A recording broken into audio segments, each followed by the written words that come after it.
प्यारे विद्यार्थियों, मैं डॉक्टर सतीश नारायण पांडे, प्रवक्ता राजकीय जुबली इंटर कॉलेज गोरखपुर। आज हम कक्षा 11 गणित का अध्याय 8 द्विपद प्रमेय का अध्ययन करेंगे। प्यारे विद्यार्थियों, द्विपद प्रमेय को हमने 4 भागों में बांटा है, जिसे हम 4 वादन में पढ़ेंगे। तो जो 4 भागों में बांटा है उसको आप देख लें कि शिक्षण के बिंदु क्या होंगे 4 भागों में। भाग 1 शिक्षण बिंदु, भूमिका इंट्रोडक्शन, संचय कॉम्बिनेशंस, धन पूर्णांकों के लिए द्विपद प्रमेय binomial theorem for positive integral integers, pascal त्रिभुज और अंत में गृह कार्य। आज हम भाग 1 का अध्ययन करेंगे। भाग 2 में हम क्या पढ़ेंगे आप जान लें। द्विपद प्रमेय किसी धन पूर्णांक n के लिए binomial theorem for any positive integer n। फिर इसके आधार पर कुछ प्रेक्षण होगा, वो हम आपको दिखाएंगे। Observation a + b to the power n, a + b का घात n के प्रसार की कुछ विशिष्ट स्थितियां, सम स्पेशल केसेस। प्रश्नावली 8.1 के प्रश्नों को हल करना और गृह कार्य। अब आप देखें भाग 3 में हम क्या पढ़ेंगे। भाग 3 में हम पढ़ेंगे प्रश्नावली 8.1 के अवशेष प्रश्नों को हल करना। फिर पढ़ेंगे द्विपद प्रसार में व्यापक एवं मध्यपद ज्ञात करना, जनरल एंड मिडिल टर्म्स। प्रश्नावली 8.2 के प्रश्नों को हल करना और गृह कार्य। और अंतिम भाग इसका जो होगा चौथा, x + a के घात n के प्रसार में x से स्वतंत्र पद ज्ञात करना। फिर दूसरा क्या है, x + a के घात n के प्रसार में अंत से आठवां पद ज्ञात करना। और अध्याय 8 के जो विविध प्रश्नावली है उसके आधार पर प्रश्नों को हल करना और गृह करना। आइए प्यारे विद्यार्थियों, अब हम भाग 1 शुरू करते हैं। जैसा कि आप जान रहे हैं कि अध्याय का नाम है द्विपद प्रमेय, तो इसका पहले हम शाब्दिक अर्थ जान लें।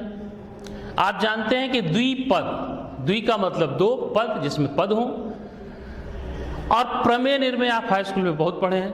तो प्रमेय क्या होता है, जो साक्ष्यों के आधार पर प्रमाणित किया जाए। तो अब भाग 1 में आज हम सबसे पहले भूमिका है, इंट्रोडक्शन, जिसे आप परिचय भी कहते हैं, तो हम पहले पढ़ेंगे। प्यारे विद्यार्थियों, आप कक्षा 10 में ये और कक्षा 9 में या उसके पहले भी आप a + b, जो 2 व्यंजक है a और b, या a - b, ये भी 2 व्यंजक है, जैसे द्विपदों का वर्ग और घन ज्ञात करना आप सीखे हैं। उनके आधार पर हम, अब मान लो 99 का हमें वर्ग ज्ञात करना है, तो हम क्या कर देते हैं, 100 - 1 का वर्ग। तो देखो आराम से जो फार्मूला होता है a + b a - b का होल स्क्वायर, उसका प्रयोग करके यहाँ a - b का होल स्क्वायर करके कर लेंगे। इसी तरह से अगर घन हमें ज्ञात करना है 998 का घन, तो क्या करेंगे, 1000 - 2 का घन करके फार्मूला है निकाल लेंगे। अब जरा आप कल्पना करिए कि अगर हम इससे अधिक घात ले लें, 2 और 3 से आगे, जैसे हमने लिखा है 99 का पावर 10, 99 का घात 10, इसका अगर हमें विस्तार करना हो या मान ज्ञात करना हो, तो अब देखो 99 जो हमको दिया गया है, इसका आप समझो क्या करना पड़ेगा कि 99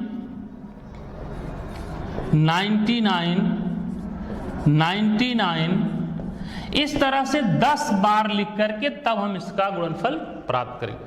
तो प्यारे विद्यार्थियों, इस तरह से क्रमिक गुणनफल कठिन हो जाता है और अशुद्धि भी होने की संभावना है। तो इस जटिलता को दूर करने के लिए द्विपद प्रमेय का प्रयोग किया जाता है। द्विपद प्रमेय ऐसा है जो इस जटिलता को दूर करेगा। इससे द्विपद प्रमेय से हमें क्या मिलेगा, a + b का घात n के प्रसार की आसान विधि प्राप्त होगी। अब आपके पाठ्यक्रम में जो कक्षा 11 का पाठ्यक्रम है उसमें a+b का घात जो n है वो केवल धन पूर्णांक है। वैसे क्या होता है, वैसे होता है पूर्णांक या परिमेय संख्या, लेकिन आपको क्या लेना कक्षा 11 में, केवल धन पूर्णांक लेना। अब प्यारे बच्चों, इसके पहले जो हम द्विपद प्रमेय पे बात करना शुरू करें, थोड़ा पिछली अध्याय जो अभी आपका क्रमचय और संचय है, इसका प्रयोग, इनके सूत्रों का प्रयोग इस अध्याय में होगा। तो हम पहले जान लें कुछ सूत्रों को जिनका प्रमुखता से इसमें प्रयोग होगा। तो जैसे आप पढ़े हैं क्रम गुणित, फैक्टोरियल जिसे कहते हैं। क्रम गुणित का संकेतन क्या होता है, इस तरह से होता है। क्रम गुणित का संकेतन इस तरह से संबोधन चिन्ह जो आप लगाते हैं वो होता है। या आप देखिए इस तरह से एक और विधि है कि इस तरह से अगर हम लिख दें तो ये भी क्रम गुणित है, अंग्रेजी में हम फैक्टोरियल कहते हैं। तो यहां भी अगर हम n लिख दें तो फैक्टोरियल n या फैक्टोरियल। इसका परिभाषा क्या है कि प्रथम n प्राकृतिक संख्याओं का गुणनफल। तो आपको याद होना चाहिए, अभी इसके पहले ही अध्याय में आप पढ़े होंगे, जैसे मान लो हम फैक्टोरियल 5 का मान निकालें तो क्या आएगा, प्रथम 5 पद क्या हो जाएंगे, 1 2 3 4 5, इनका जो गुणनफल होगा वही फैक्टोरियल 5 हो जाएगा या क्रम गुणित 5 हो जाएगा। और आप देखें ये संचय, इनके भी प्रयोग है। संचय में आप जानते हैं कि NCR फार्मूला आप पिछले अध्याय में पढ़े हैं, क्या बराबर होता है, लिखते हैं आप फैक्टोरियल क्रम गुणित n factorial r n minus r। अब इस r पर प्रतिबंध है कि यह r n से छोटा या n के बराबर और शून्य से बड़ा या शून्य के बराबर होना चाहिए। तो ये NCR फैक्टोरियल n बटे factorial r n minus r इसका मान होता है। इसका भी प्रयोग होता है फैक्टोरियल 0। अब हम यहां मान नहीं निकालेंगे, आपको याद होना चाहिए फैक्टोरियल 0 का मान क्या होता है, 1 होता है। इसी तरह से तीसरा आप लिखें NC0।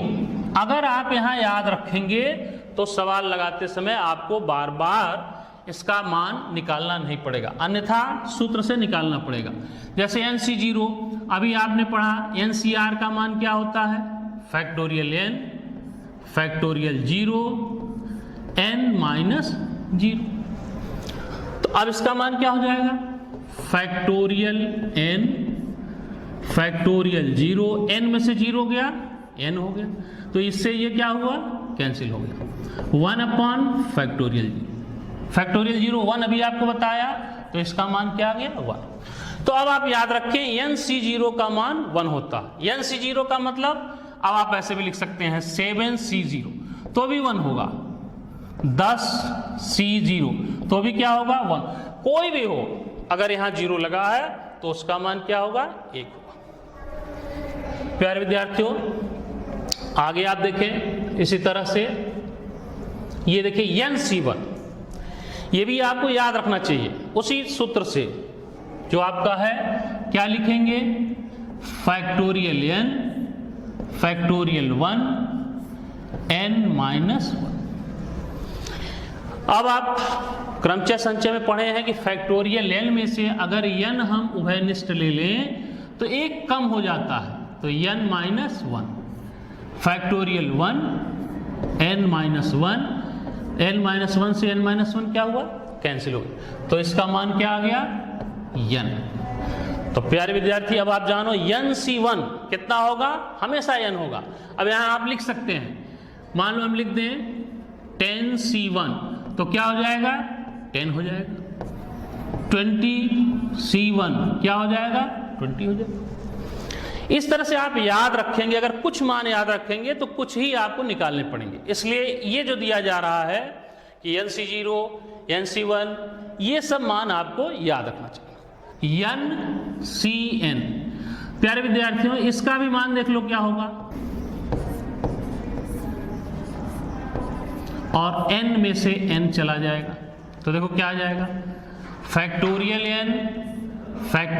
n और फैक्टोरियल 0, तो n से n क्या हुआ, कैंसिल, 1 अपॉन फैक्टोरियल 0 क्या हो जाएगा, 1 हो जाएगा। तो प्यारे विद्यार्थी इस तरह से n सी n, अब आपको कुछ भी दिया जाए यहाँ, अगर हम कहें कि हम ले लें 20 C 20, तो इसका मान क्या होगा, 1 होगा।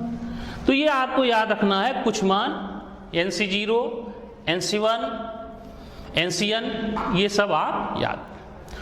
दो महत्वपूर्ण सूत्र और हैं, NCR बराबर NCN माइनस R, ये भी आपको मालूम है, कंठस्थ होना चाहिए। इसका प्रयोग कैसे करेंगे, अगर हम यहाँ लिख दें 5C2, तो ये किसके बराबर हो जाएगा, 5, अब देखो n में से r घटता है, तो 5 में से 2 जाएगा 3, तो ये दोनों मान आपस में क्या होंगे, बराबर। तो प्यारे विद्यार्थियों ये भी फार्मूला आपको याद होना चाहिए, NCR बराबर NCN माइनस R। अब आप देखें यहाँ NCR प्लस NCR माइनस 1 बराबर N प्लस 1 CR, ये पास्कल नियम है जिसे आप कंठस्थ किए होंगे। NCR plus NCR minus 1 plus N plus 1 CR, ये आपको याद रखना चाहिए। जैसे मान लो इस तरह से आपको दे दिया जाए कि 7C3 प्लस 7C2, अब देखो यहाँ R की जगह 3, तो R माइनस 1 क्या होगा, 2, N की जगह दोनों 7, तो क्या हो जाएगा N प्लस 1 8CR, R का मतलब जो बड़ा वाला है तो 3, तो 8C3। तो इसका आप सीधे सीधे अगर याद किए हैं तो प्रयोग कर सकते हैं। आइए अब हम आगे चलें।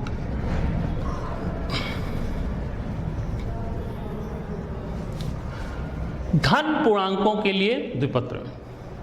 प्यारे विद्यार्थियों अब हम कुछ सर्व समीकरणों पर विचार करेंगे।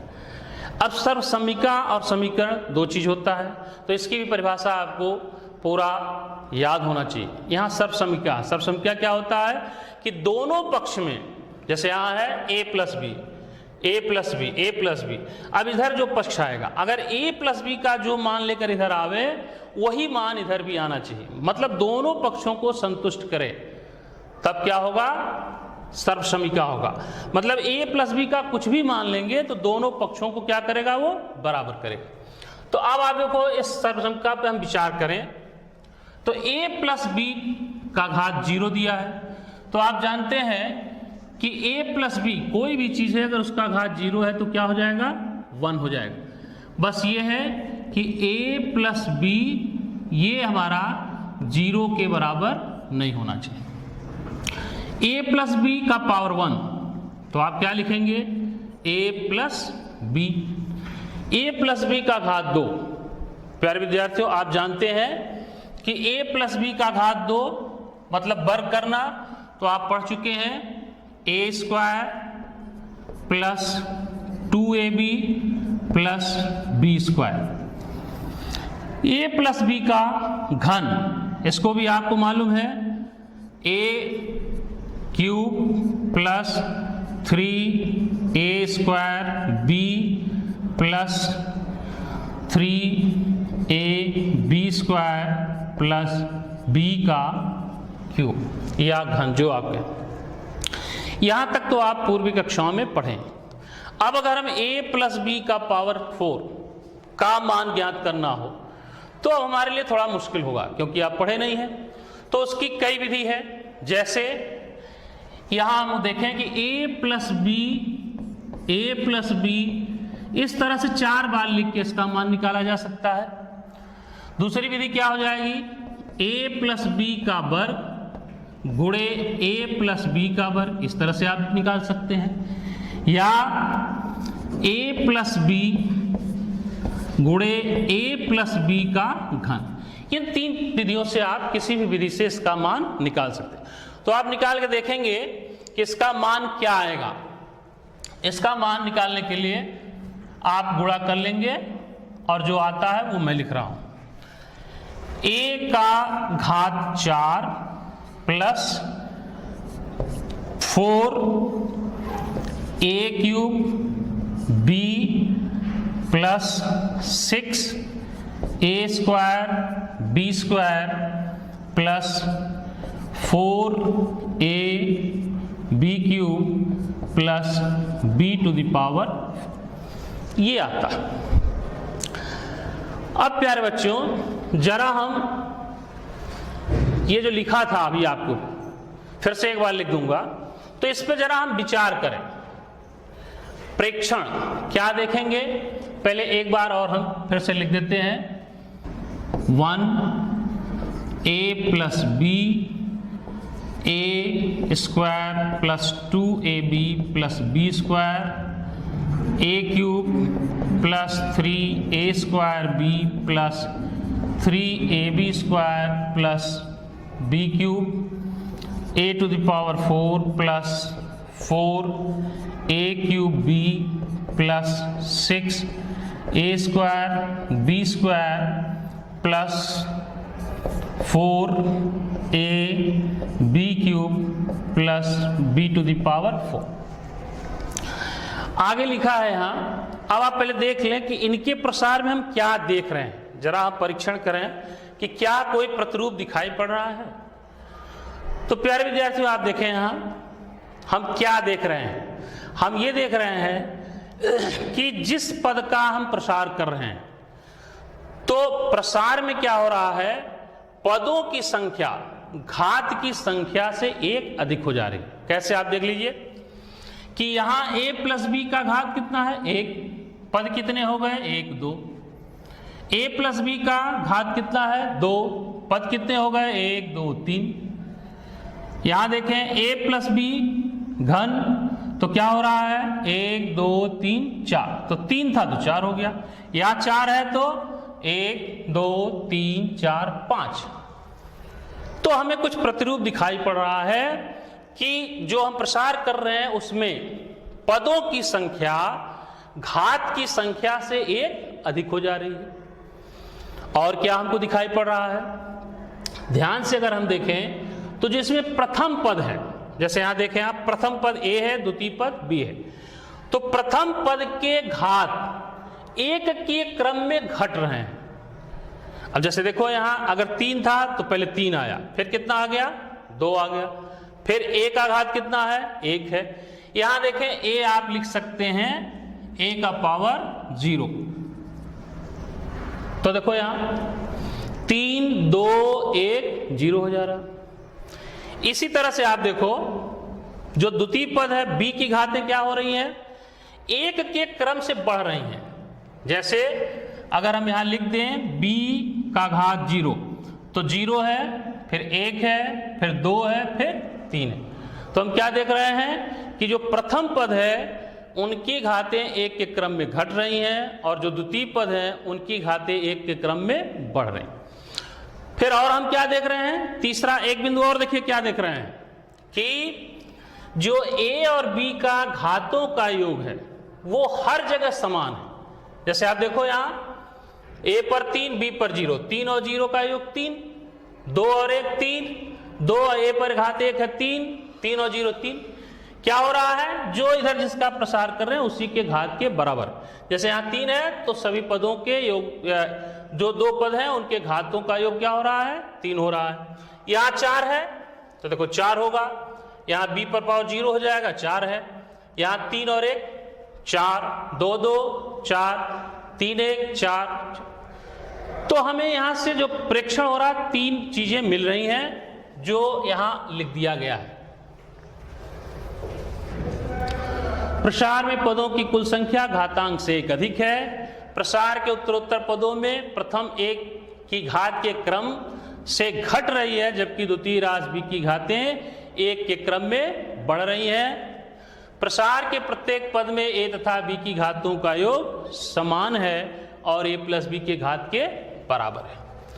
अब आगे देखें, अब देखिए a + b के विस्तारों में विभिन्न पदों के गुणांकों को निम्न प्रकार व्यवस्थित करते हैं। अभी जो आपने किया, अब आप याद करिए कि पहला था a + b का पावर 0, तो घात 0 हो गया, उसका गुणांक कितना था, 1। फिर a + b का घात 1 था, तो गुणांक याद करिए ऐसे था a + b। तो देखो इसका गुणांक 1, इसका भी गुणांक 1, तो यहां लिखेंगे हम 1 1 2, यहां जब आप किए थे a प्लस बी का वर्ग तो घात 2 था, तो गुणांक क्या आ रहा है देखो यहां a square plus 2ab plus b square. तो a गुणांक पहले 1 आ गया, फिर बीच में 2, फिर किनारे 1। इसी तरह से जब आप 3 लेंगे तो यहां था 1, यहां आएगा 3 3 1 4 4 तक हम लोगों ने किया था, तो यहां 1 4 6 4 1। तो अब प्यारे विद्यार्थियों देखो, क्या हम इस सारणी में अगली पंक्ति लिखने के लिए किसी प्रतिरूप का अवलोकन करते हैं? प्रतिरूप से मतलब पैटर्न। तो आपका उत्तर क्या होगा? हाँ। कैसे होगा अभी मैं आपको आगे बताता हूं।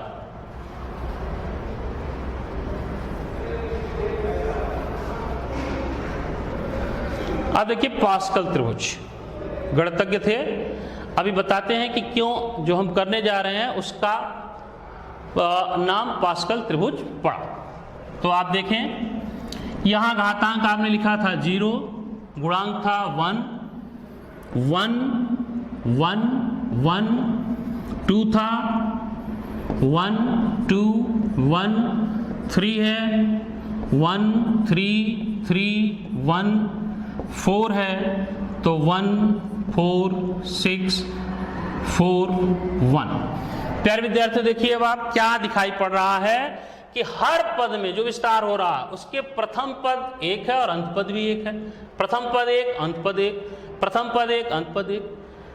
और क्या हो रहा है अब आप देखिए ध्यान से, यहां इस तरह से अगर हम देखें तो देखो 1 और 1 का योग क्या हो रहा है 2, 2 और 1 का योग क्या हो रहा है 3, 2 1 का योग 3, 3 1 का योग 4, 3 3 6, 3 1 4, 4 1 अब अगला आ जाएगा। इस तरह से हम करेंगे तो हम देख क्या रहे हैं कि इन दोनों का योग 2 आ गया, फिर इन दोनों का योग 3, इन दोनों का योग 3। इस तरह से अगर हम अगली पंक्ति लिखना चाहें, सपोज मान लीजिए 5, तो 5 के लिए फिर 1 आप लिखेंगे बाहर और इनका योग 4 और 1 5, इनका योग 6 4 10, 6 4 10, 4 1 5 और 1 फिर आ जाएगा।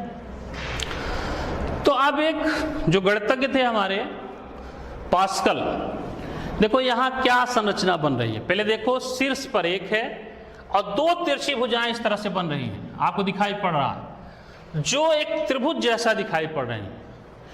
उपरोक्त संरचना एक ऐसे त्रिभुज की तरह लगती है जिसके शीर्ष पर 1 लिखा है और 2 तिरछी भुजाएं नीचे की ओर जा रही। संख्याओं का व्यू फ्रांसीसी गणितज्ञ बी पास्कल के नाम पर पास्कल त्रिभुज के नाम से प्रसिद्ध है। इसे हम पिंगल के मेरू प्रस्थ के नाम से भी जानते हैं। एक द्विपद की उच्च घातों का प्रसार भी पास्कल के त्रिभुज के प्रयोग द्वारा संभव है। आइए हम पास्कल त्रिभुज का प्रयोग करके a प्लस बी का घात 5 का विस्तार करें। देखो प्यारे बच्चों कैसे होगा इसका विस्तार, a प्लस बी का पावर या घात 5। तो पहले हम इसका लिख दें 1 plus 5 plus 10 plus 10 plus 5 plus 1। देखो 5 घात है, 6 पद आना चाहिए, 1 2 3 4 5 6।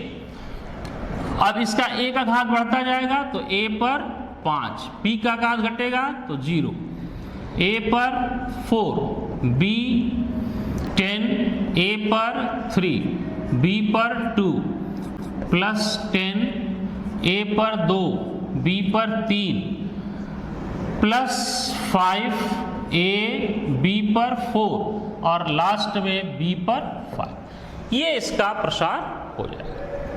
अब आगे चलें। अब प्रश्न ये है कि क्या हम a plus B to the power 10 का प्रसार कर सकते हैं पास्कल त्रिभुज से? तो प्यारे विद्यार्थियों कर तो सकते हैं, लेकिन हमें करना क्या होगा, 10 के पहले के 9 घात तक पंक्ति गुणांक लिखना होगा। तो हम करें क्या, ऐसा कुछ सोचें कि हमें सीधे 10 की पंक्ति गुणांक मिल जाए। तो हम करते क्या है, इसी पास्कल त्रिभुज को संचय के रूप में लिखना शुरू करते हैं। अब आप देखें, घात 0 तो गुणांक था 1, घात 1 तो गुणांक था 1 1, घात 2 तो गुणांक था 1 2 1, घात 3 था तो गुणांक 1 3 3 1, 4 था तो 1 4 6 4 1। अब देखो हम इसको कैसे संचय के रूप में लिख सकते हैं। प्यारे विद्यार्थी देखो, इसको हम लिख सकते हैं 0C0 बराबर 1, 1C0 बराबर 1, 1C1 बराबर 1, फिर यहाँ 2C0 बराबर 1, 2C1 बराबर 2, 2C2 बराबर 1, फिर यहाँ 3C0 बराबर 1, 3C1 बराबर 3, 3C2 बराबर 3, 3C3 बराबर 1। यहाँ क्या है, 4C0 बराबर 1, 4C1 बराबर 4, 4C2 बराबर 6, 4C3 बराबर 4, 4C4 बराबर 1। तो अब हमें क्या दिखाई पड़ रहा, प्यारे विद्यार्थियों देखो हम क्या देख रहे हैं यहाँ कि जिस घात से शुरू हो रहा है, जैसे 4 है तो हर के ऊपर 4 4 4 लगा है और 0 से लेकर 4 तक हम जा रहे हैं। 3 था तो 3 3 3 3 सबके ऊपर है, फिर 0 1 2 3 3 तक जा रहे हैं। तो इस आधार पर हम जो प्रेक्षण निकाल सकते हैं, क्या देख रहे हैं कि अगर हमें अगला 5वां घात का निकालना हो तो हमें बिना देखे सीधे हम ऐसे लिख सकते हैं 5। अब कहां से शुरू होगा, 5C0, 5C1, 5C2, 5C3, 5C4, 5C5। अब हमें इनके पहले के घात के गुणांक लिखने नहीं पड़े, डायरेक्ट हमें ये मान प्राप्त हो जाए। तो इस तरह से प्यारे बच्चों पास्कल त्रिभुज संचय के रूप में हो गया। तो अब अगर हमें मान लो कोई एक इसका एक्सपेंशन करना हो, सपोज करिए हम लिखते हैं कि a plus B to the power 5। इसका हमें अब बिना पास्कल त्रिभुज के गुणांक लिखे सीधे अगर हमें इसका विस्तार करना है तो हम करेंगे क्या। अब देखो यहाँ 5 है तो पहले हम लिखेंगे 5C0, 5C1, 5C2, 5C3, 5C4, 5C5। अब हम क्या करेंगे, अब आप जान रहे हैं जो प्रेक्षण 1 2 3 बताया गया है कि a की घातें बढ़ के धीरे धीरे एक एक के क्रम में कम होंगी और b की घात एक एक के क्रम में बढ़ेगी। तो उसका प्रयोग करते हुए हम सीधे लिख सकते हैं a पर 5, b पर 0 धन a पर 4, b पर 1, a पर 3, b पर 2, a स्क्वायर, b का घात 3, a b का घात 4 और a का घात 0 और b का घात 5। अब मान इसका हम निकालेंगे। आपको पहले बता दिया कि 5C0 NC0 है तो 1 होगा, तो 1 हो गया तो क्या होगा a to the power 5, b0 1 हो जाता। 5C1 आप जान रहे हैं क्या होगा 5 a का घात 4 b। 5C2 अगर नहीं आ रहा तो इस तरह से आप निकाल सकते हैं 5 2 बार जाना है तो 2, तो देखो 10 आ गया। तो प्लस 10 1 का घात 3 b स्क्वायर। इसी तरह से 5C3 अगर नहीं आ रहा है तो 5 4 3 एंड 3 2 1, तो 3 से 3 कैंसिल 2, तो 10 आ गया। Plus 10 a square b cube, 5c4 5 होगा, a b का घात 4 और 5c5 1 हो जाएगा, लास्ट में b टू द पावर 5। इस तरह से प्यारे बच्चों हम किसी भी घात, अब हमें कुछ भी मिल जाए, इसका हम प्रयोग कर सकते। अगर a प्लस बी का घात 10 मिल जाए तो भी हम इसका मान निकाल सकते। भाग 1 जो आज हम लोग पढ़ रहे थे ये आज यही समाप्त होता है। अब जो भाग 2 है वो दूसरे वादन में हम लोग पढ़ेंगे और इसका एक जनरल फार्मूला निकालेंगे। आइए गृह कार्य देखें। a प्लस बी का घात 10, a प्लस बी का घात 11 का आप प्रसार करेंगे। धन्यवाद।